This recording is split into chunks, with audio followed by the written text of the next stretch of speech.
Police are investigating two deadly crashes on 75. They happened within hours of each other and left 3 people dead. Yeah, both incidents were in construction zones on a stretch of North Texans pass through coming to and from Oklahoma. Kevin Reese is in Sherman with a look at the dangers on this stretch and what authorities are urging drivers to do to stay safe. The first accident happened at 4 in the morning, US 75 southbound at West Terrell Road.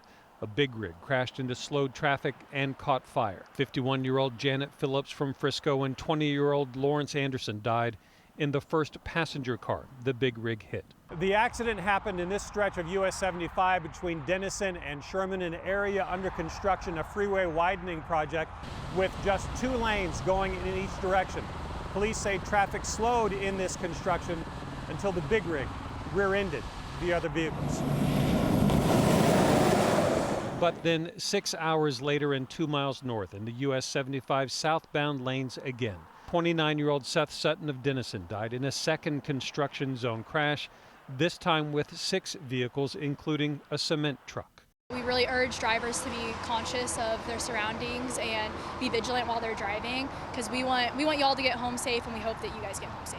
Officials say the causes of both crashes are under investigation, but both happened in the miles of construction zones between Sherman and Denison. TxDOT says there were nearly 28,000 traffic crashes in work zones in Texas last year, killing 215 people and injuring 825 more. And a TxDOT analysis of the frequency of crashes here shows why this construction is happening in the first place. The years-long project here will widen more than 12 miles of US 75 between Sherman and Denison. Until then, this advice. We would really just rather people have caution when you're going through these construction sites.